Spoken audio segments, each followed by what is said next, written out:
Would you like to play? Come on. It's easy. 52 cards, neatly arranged by suit and rank. Alone, their value is little more than the number or face with which each is stamped. But let them dance on green felt. Let them be touched by hands that know how to coax the connections, by a mind that can choreograph perfection from the devilish swirl of infinite possibility. And suddenly, 52 separate soldiers become an unforgiving army of kings and queens. Deuces and jacks, aces and nines. Then their value is measured in treasure, in hopes and hardship, in wasted lives, in broken men. Come on. It's easy. Let's play.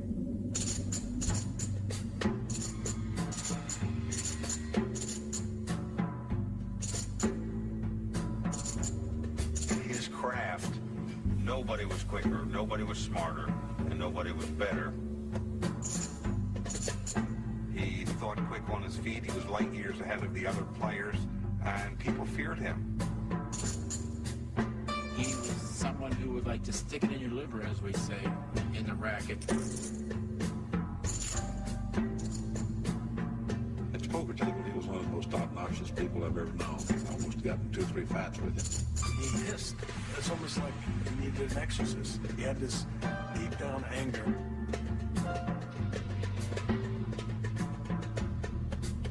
Away from gambling, he was totally a different person. He was the most gentle, caring. He just had the biggest heart. He was generous to a fault. Money just sifted through his fingertips just like sand through a timer. He would come in the house with rubber bands around $100 bills, and there'd probably be 20,000 in each, or 10,000, 10,000. He would supply the cocaine. And one time he'd run in a huge rock, size it like a bowling ball. I was talking to him about the drugs. He said, I like what drugs do for me. You'd see him sometimes where he'd been up all night, his eyes are red and circles, and there's blood coming out of his nose. He just did things in a huge, huge way, whatever it was. Playing, snorting, nobody could keep up with him.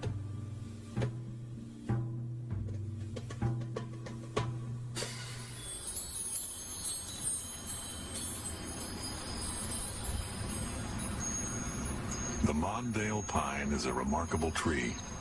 Tall, sturdy, strong. It somehow pulls life from dry desert soil.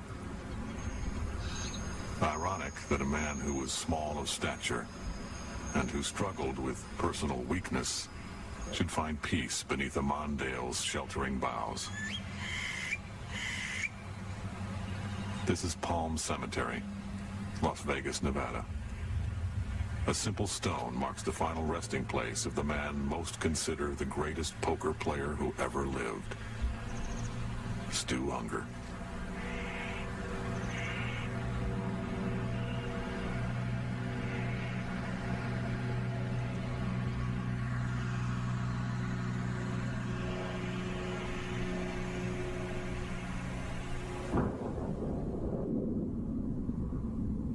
I don't think I'm gonna reach it, but because I put a lot of wear and tear on myself. You know, what I do is only bad to myself. I'm very good to other people, you know what I mean? I believe in heaven and hell, and I'm very scared of being damned. I pray, yeah, but it seems I only really pray when I almost feel like I'm dying, you know what I mean?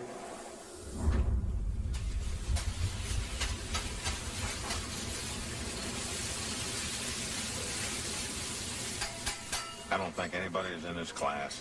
When you look at the number of major championships that this guy won in his career, it's mind-boggling.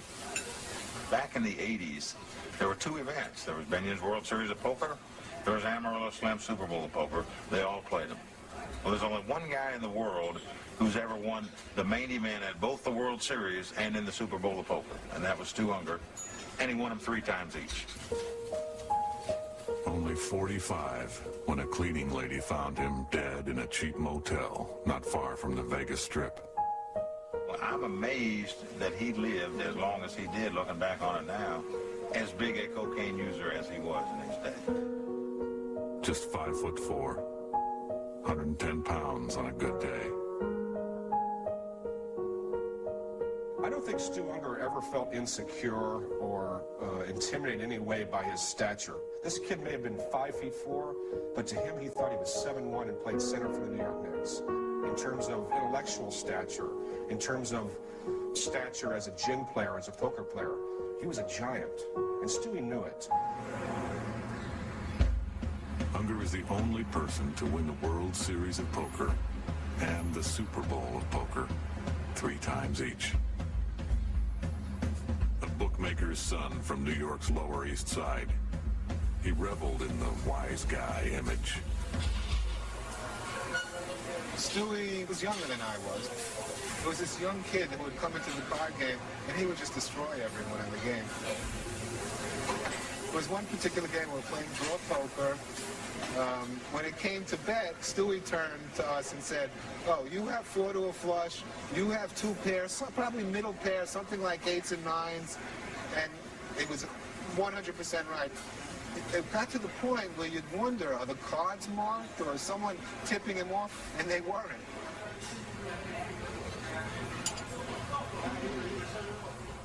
Others say he was a gentle and generous soul, a good husband, a devoted dad. He wanted family. Family meant so much to him. Maybe he didn't have it with his mom and his dad. That's where his softness came. Children.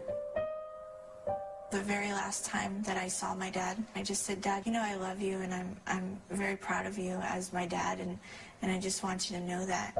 And he was like, "Oh, honey," he goes, "that means so much to me." He goes, "because sometimes, you know, I've always thought I could have been a better dad to you, and just to hear you say that, you don't know how much that means to me." And that's the thing that I miss the most is just those conversations and the way that we connected on that emotional level.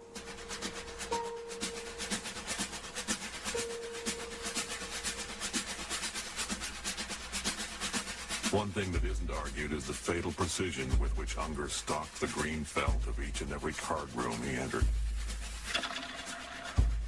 It wasn't Stewie's style in anything to just be passive. Most people that play poker know you have to throw away certain hands. Well, Stewie made a living by playing every hand. He just seemed to put more money in when he had the best hand. Boy genius, the gambling savant, or just a troubled drug addict. He was the face of poker, and even in death, he's still the face of poker. People constantly want to hear about him and talk about him. Whether it was cards or cocaine, Stu Ungar attacked his canvas with the brutal madness of Van Gogh. And when his masterpiece was finally complete, he titled it with a simple question: who am I? Who was Stu Ungar, really?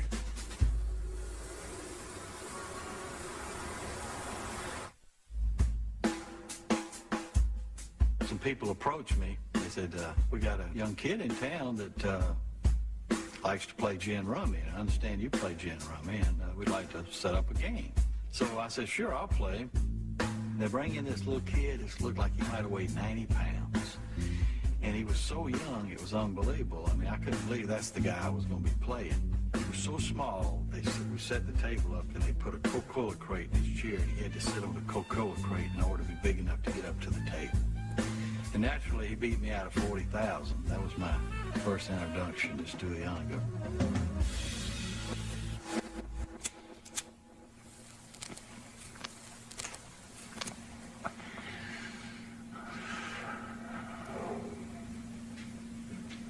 When I came here in '73, it was a very small town. Good old boy network. Small group of people who basically ran the whole town. Everybody knew everybody.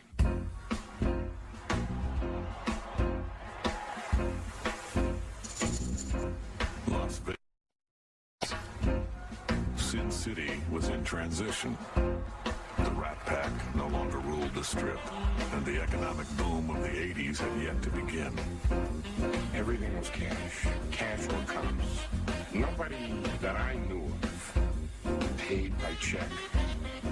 Nobody that I knew of used credit cards. Everybody paid by cash.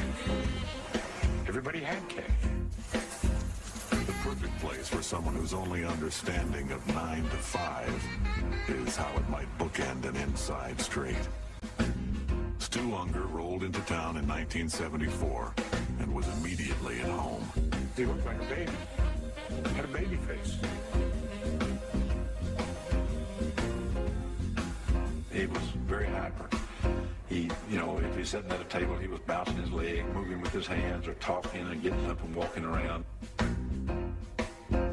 Wondered if he was old enough to be in the casino, and I thought to myself, this just must be some rich kid. I didn't know that I was looking at the best in-room player that ever lived.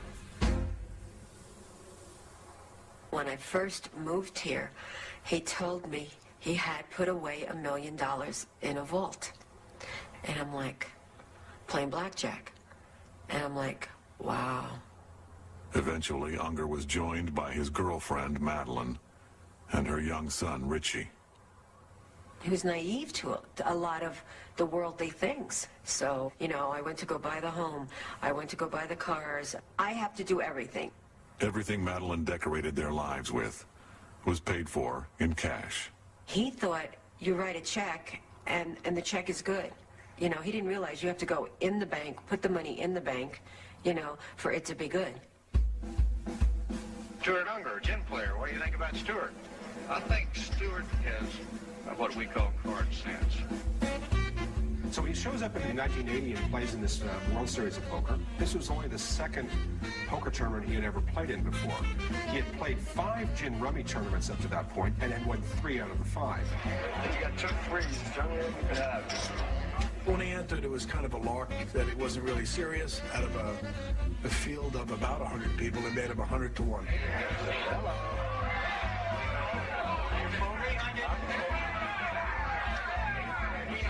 I recall very, very vividly that an Irish bookmaker changed his line after watching Stewie and just watching him at the different tables. Made him 20 to 1, just based on watching the guy's demeanor.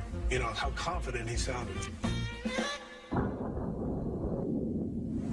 But I was freaky. I know like the Bobby Fischer, I was freaky when I did. People would teach me a card game that I never played, and 2 days later I'd be better than them. At a card game they were playing for 30 years. In terms of freak of nature.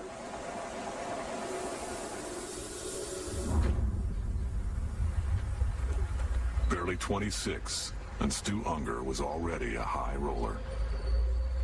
The confidence, the attitude, the ability, the qualities that became legend were born on the streets of New York's Lower East Side.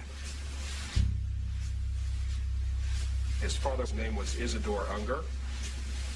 Isidore owned a bar on the Lower East Side of Manhattan.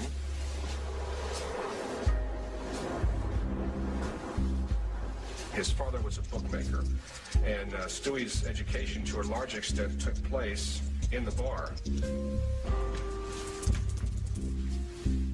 Bars were hangouts for legal and illicit things, too. Bars are where the wise guys hung out, and there was a local bookmaker and numbers runner. And it was just a place to hang out.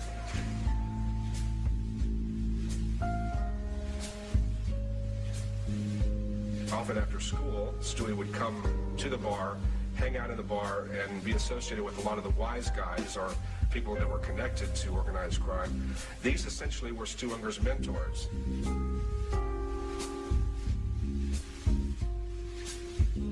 Stewie, by the time he was 7 or 8, was actually doing some of the books for his dad, which is really a remarkable thing. Stewie ends up being, in a sense, the kid bookmaker of the joint.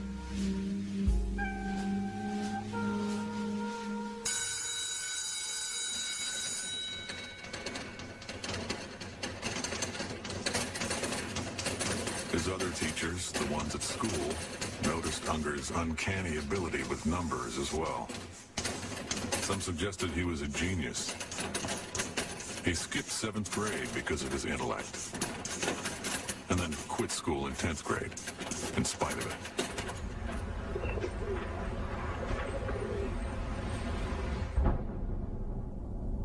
My father was one of the biggest book writers in New York. He was a millionaire, 1 million rent profit. The thing is, my father hated when I gambled, you know. And I was very afraid of my father. I wasn't afraid of my mother.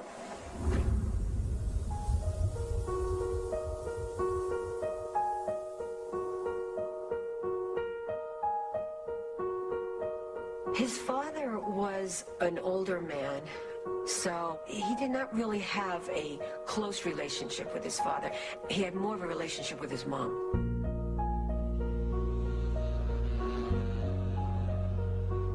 After Isidore Ungar died, Stu Ungar's parents became a bunch of wise guys.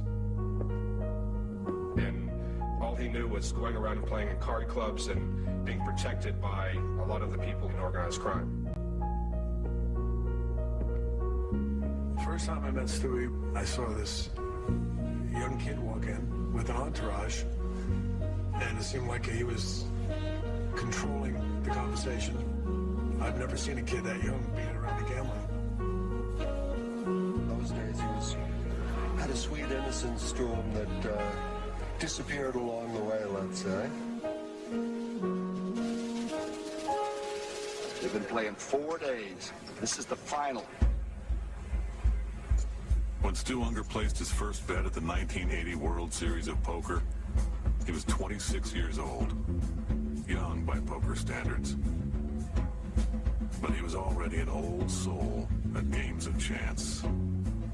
He'd been gambling virtually every day for at least 16 years. I played with him each day, and I never saw anybody that improved from day to day like he did in that tournament. And it came down just to he and I. We were the last 2 players. What about the chips in the air? Stewie wants it all. Stewie called. He fooled me on a hand, won all my chips, and he was the champion, and I was the second place finisher. Stewie wins the tournament with a high straight. He was very happy, obviously. It was Ungar's first World Series of Poker championship. He won $365,000. That was the beginning of the Stu Ungar legend in the tournaments. But even as that legend was being written, there was a dark chapter waiting to be told.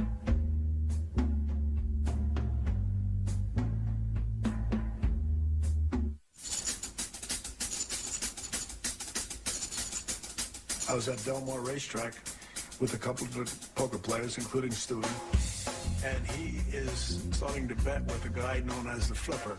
And he has a hustle. He flips coins, and he bets you on the outcome. Stewie was going to get involved in this. He was willing to just think he was lucky enough to find a total stranger at the racetrack that flipped coins, wanted to throw his money away.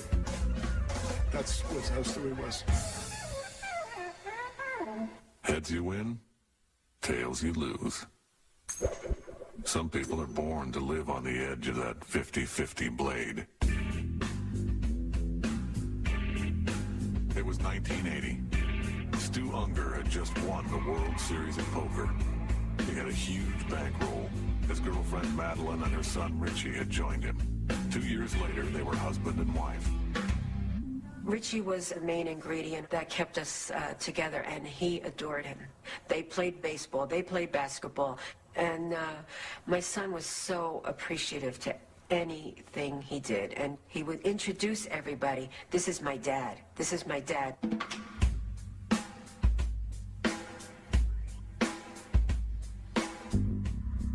But there was another side to this success story. Cocaine. He turned to cocaine in order to fuel his ability to stay awake, to stay focused. You know, there were a lot of guys out here doing cocaine at that time, you know, especially a lot of the top poker players, because it kept you up for an extra couple days. They'd play several day sessions, marathon sessions in those days. You know, Stewie was just right in there with them. They were staying up 24 hours. He had no clue when somebody said to him to that. It wasn't fun.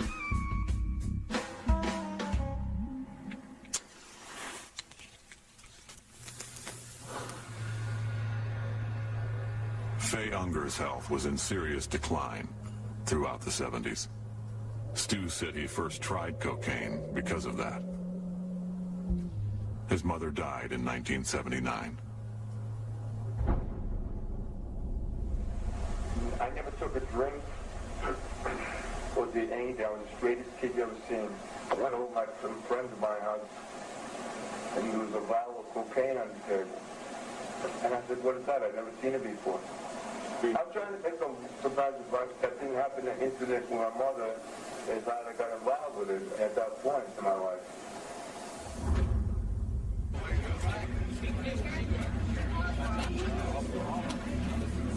He didn't have control over himself because he got so involved in the drug scene. He couldn't handle adversity, you know, and he would do things that he shouldn't do.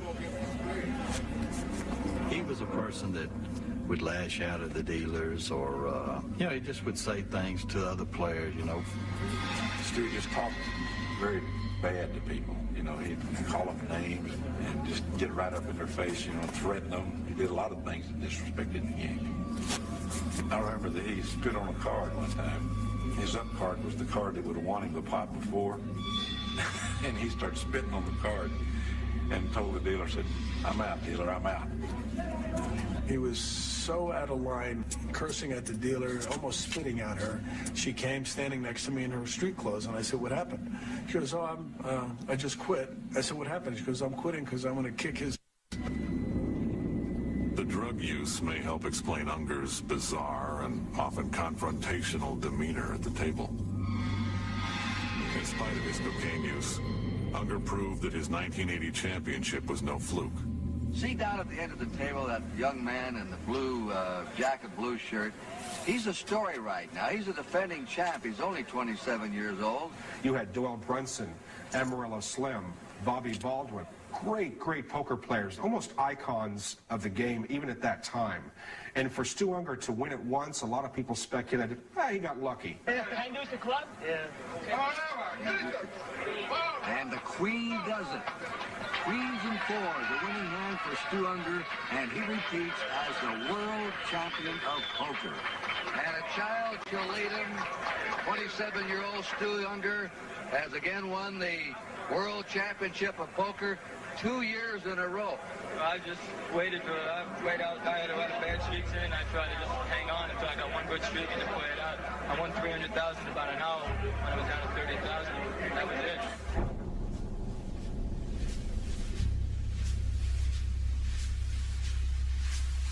The $375,000 payday marked Ungar as the greatest poker player in the world. It also marked the beginning of his long downward spiral. After he won the second World Series, it really went to his head. Instead of paying that house off or getting an investment banker or whatever, no, it was, I'm going out gambling. And then he went downhill. I mean, he went into a deep cavern in his life, caused mostly by drugs.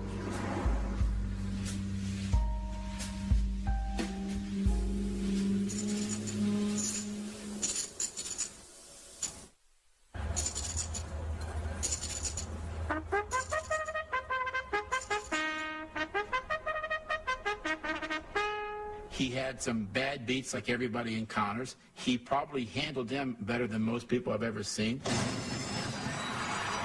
Bet $110,000 on a horse race, and the horses that he bet on were clear by probably 40 or 50 yards to the finish line, and the one horse broke its right front leg. It was a $110,000 loss. Within 20 minutes after that bad beat, he reappeared for the next race, and he simply said, "You see what happened, Jimmy?" I said, "Yes, Dewey." He said, "How much can I bet on race 8? In my 31 years behind the counter, I had never seen anything that equaled that, and that was Stewie Ungar. Action. For a gambler, that word has clear and distinct meaning. It's the movement of money from one bet to the next bet to the next. On and on without stop. It's a constant need to put something at risk. In this case, money. The more, the better. Stu Ungar loved action. He needed it. He did have an insatiable appetite for action. He was an action freak, as we say.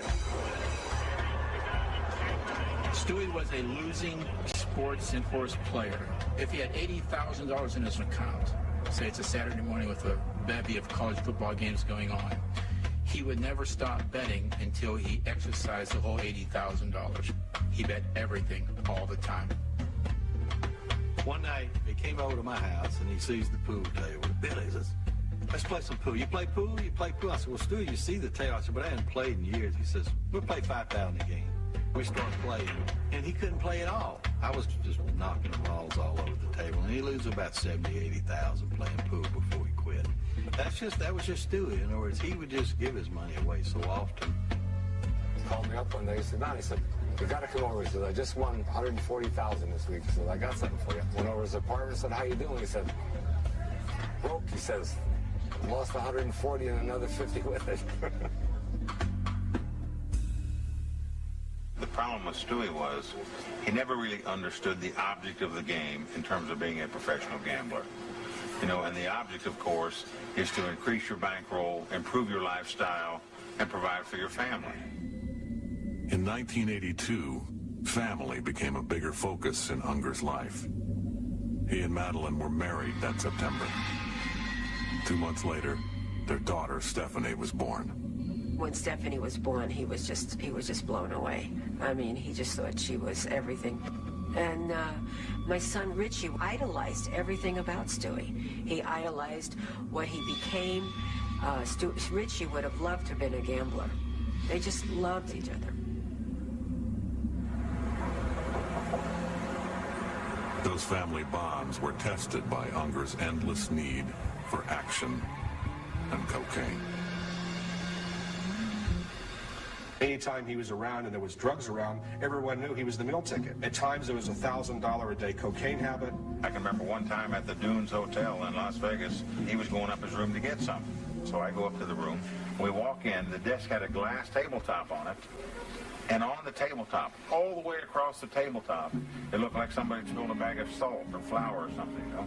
But I realized it was cocaine then. I thought, whoa, this guy's got a problem here. He had snorted so much of it, put it up his nose, that it had eaten the membranes in his nose away, and his nose just collapsed.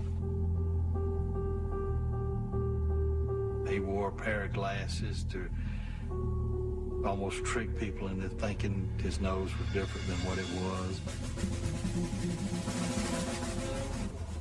He said he was going to get his nose fixed, but unfortunately what he did was he did not take the proper healing time, and he had his nose collapse from indulging again in the cocaine. Turmoil and tragedy marked the rest of the decade. In 1986, Madeline filed for divorce. In 1989, he lost his son. What happened was Richie didn't come home that evening. He had gone over to the Hilton Hotel. He took the cable, and I guess he decided that this was it. In the parking lot, he took his life. He hung himself.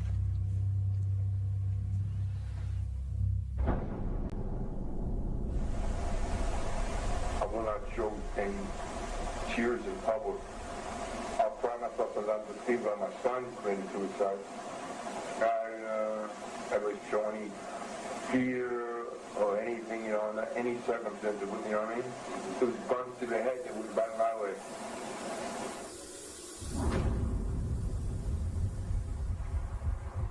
My father always blamed himself for my brother's death. That if he would have just known that that's what he was, you know, that's how depressed he was, that's how upset he was, he would have handled things in a different way. I mean, he was just not the same after that. And that really hurt him. Because he loved that boy. After Richie passed away, I saw him, the use of drugs, even more. He didn't care how he looked. He didn't care how he ate. He just kind of became a recluse.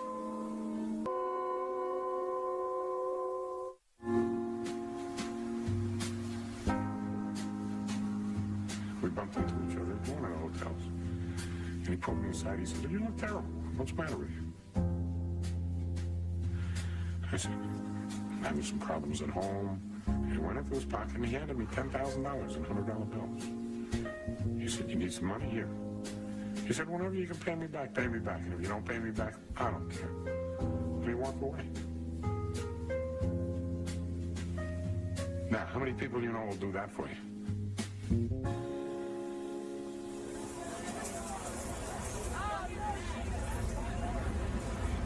Stu Ungar's generosity is as much a part of Las Vegas lore as his card-playing ability.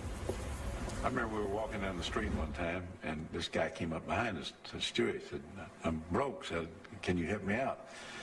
Stewie took a $100 bill and just handed it up behind him. And the guy took it and went away. I said, "Stewie, who was that?" He said, "I don't know." I said, "If I'd known his name, I'd have given him 200. And that's the kind of person he was.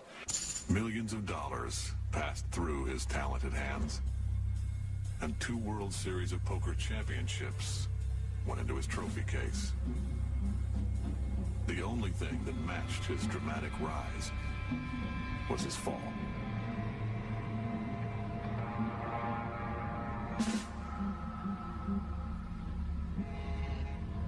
Just want to welcome everybody to the World Series of Poker. Jumble up and deal.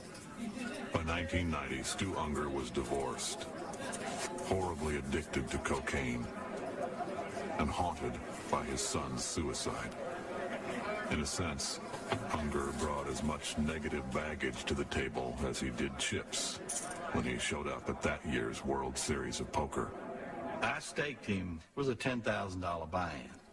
And at the end of the first day, he was running away with the tournament. Had a big lead. He had $70-something thousand worth of chips. So now they come back the second day, and I get a phone call from Eric Drake, who was the tournament director at the time. I asked everyone, had they seen him, had they heard from him, and then I knew what room he was staying in. I asked security to go up there. I saw him laying on the bed, kind of like in a side of a seizure, like his whole body tensing up. They hauled Stewie out of the Golden Nugget on a stretcher and put him in an ambulance. They took him to Sunrise Hospital. He did drugs the night before, and he had some kind of adverse reaction to them. He never showed up the second day. Didn't even finish the tournament. You know, you're talking about an icon in the poker world who just fallen to the lowest rung that you could fall on the ladder. It was very sad to see. Stu Ungar, who friends say always helped the down and out, was now one of the down and out himself.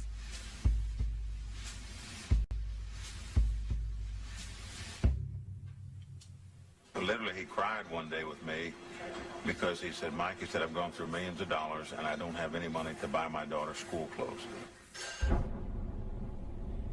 I took my daughter down real mall the other day, and she started looking at price tags because I took my money. And I said to myself, "What did I do? What am I doing? I didn't know the most beautiful girl in the world. I mean, a gem. And she's got to look at price tags after the money that I went through my hands and I've given away and just millions in drugs. You know, it's disgraceful." And I felt so bad for her. She said, "What are you worried about that? It's okay." It was so humiliating to me. It was a shame, you know, for her. When he couldn't buy school clothes for his daughter when school was starting, that really got him. It got him.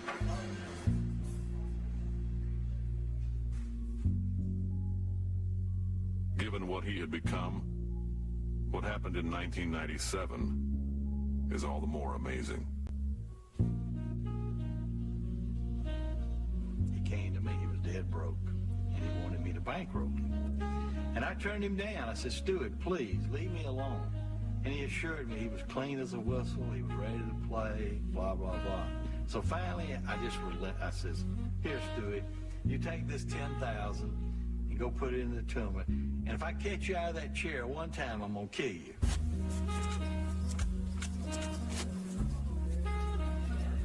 You know, he came in that first day high as a cat.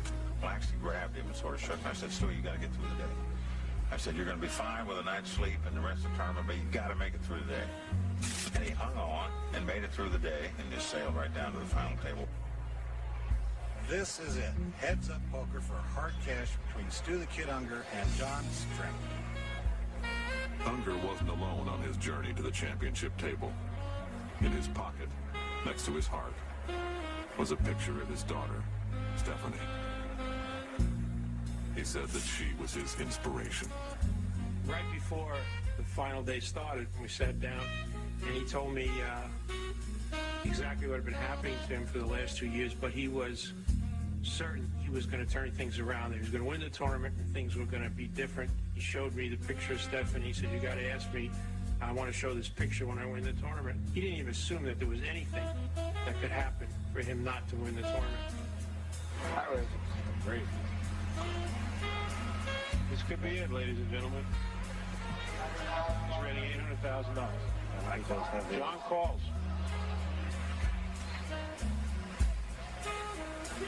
Yes. Deuce. Stewie wins the tournament. Stu Ungar has won 3 World Series of poker. Incredible. One of the greatest comebacks of any human being. Someone literally living in a homeless state, and all of a sudden the next moment he's a millionaire and a 3-time world poker champion. You're older, you're wiser, you're 43 years old. You think you're going to do things differently now? Well, I hope so, Gabe. You know, I've neglected my kids. You know, I've done a lot of stupid things myself. But I want to tell you something for a fact. There's nobody that ever beat me playing cards. The only one that ever beat me was myself. I want my daughter's picture one more time. I love you, honey, and I'll be seeing you soon. Stu Ungar was back, but for how long?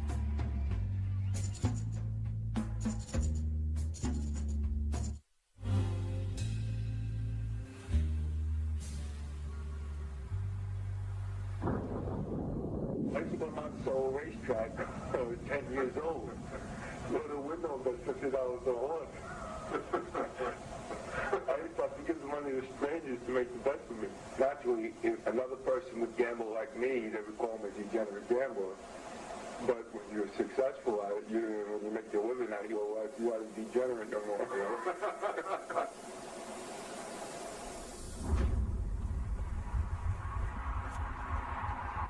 If Stu Ungar's life was guided by a Hollywood screenwriter's pen, there would be a happy ending. Perhaps he would parlay his redemption at the '97 World Series of Poker into a lifestyle befitting the only 3-time champion of that event.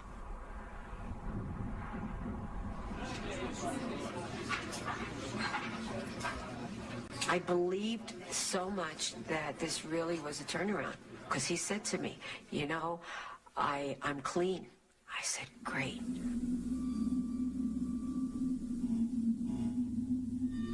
But Stu Ungar didn't live in Hollywood. He lived in Las Vegas. And he wasn't an actor. He was a professional gambler. The winner's share of the '97 World Series of Poker was $1 million. 4 months after he won it, Ungar was broke. Like with much of the rest of the money in Stu Ungar's life that he earned, it ended up pretty much in the same places. In the sports books, at the tables, in the pockets of the drug dealers. He said, Sexton, he said, remember this. He said, anybody can win a tournament. He said, defending, that's where it's at. So I know how important it was for Stewie to come back in 1998 to defend his title, you know, that he had won the previous year. I actually put the money up for him to play in 1998. The day of the he was in such bad shape, he told me 5 minutes before the tournament started, he said, Billy, he says, I'm too tired to play. Here's a man that could come and play in a tournament, not going to cost him a penny. He was unable to walk from upstairs to downstairs to play in a tournament that he had just won the year before. And that's when I knew that Stu Ungar was in really bad shape.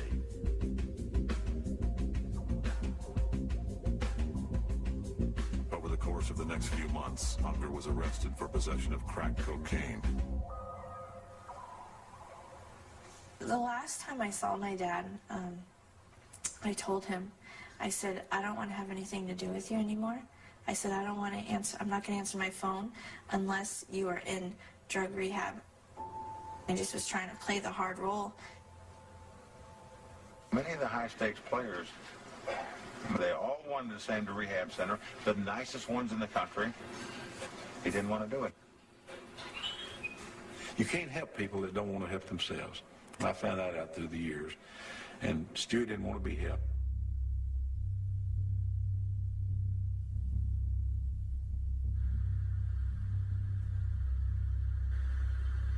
On November 22nd, 1998, in this hotel, in a part of Vegas known for drug use and prostitution, Stu Ungar was found dead. The great irony of Stu Ungar's location of death is the fact that all over Las Vegas for many years he had comp suites. He lived at Caesar's Palace for a time. He had credit lines of $1 million at the Dunes. He walked into most of these casinos throughout his life as royalty. To be there in that environment at the end of his life is really the great irony and the great tragedy. I got a phone call from Don McNamee. He said, Madeline, you need to sit down. And then he told me. It was hard. Somebody called me and said, the kid died. I said, okay, let me away from him. What are you going to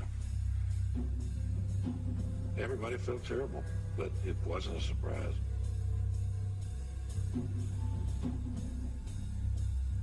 The coroner's report indicated traces of cocaine, methadone, and a prescription painkiller in Ungar's system. But under cause of death, the reason cited was a heart condition brought about by years of abuse. I regret ever doing the tough love thing. It hurts me to think that he died thinking that his daughter didn't care about him and didn't want to have anything to do with him. I wanted to tell him, no, I do still love you. I still want you in my life. That's why I'm doing this, because I want you so much, you know? So.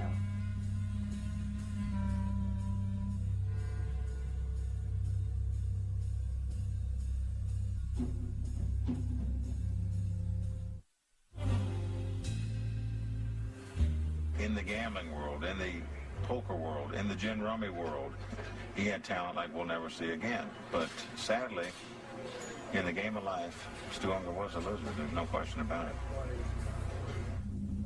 Stu Ungar's self-portrait is a complicated canvas, painted with equally balanced strokes of genius, pain, and self-abuse.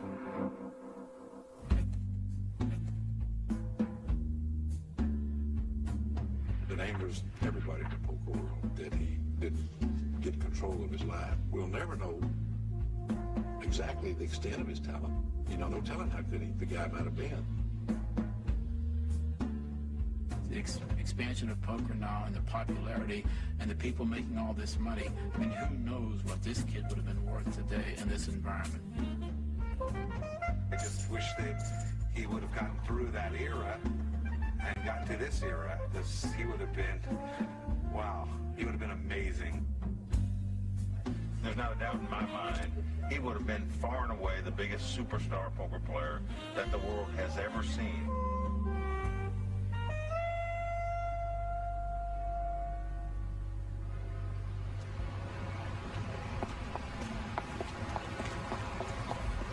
On November 26, 1998, Stu Ungar was laid to rest. Friends and fellow gamblers paid for the ceremony. Sad time for the poker world. This forgives Stu for his weaknesses and his drug problems. and remember him for what he was. The greatest player to ever grace the green belt. Thank you.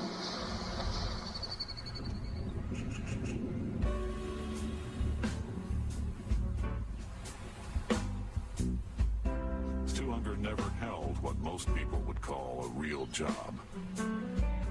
That said, it's been estimated he earned nearly $30 million in his gambling career. At the time of his death, all he had left was the $800 investigators found in his pocket. He was 45 years old.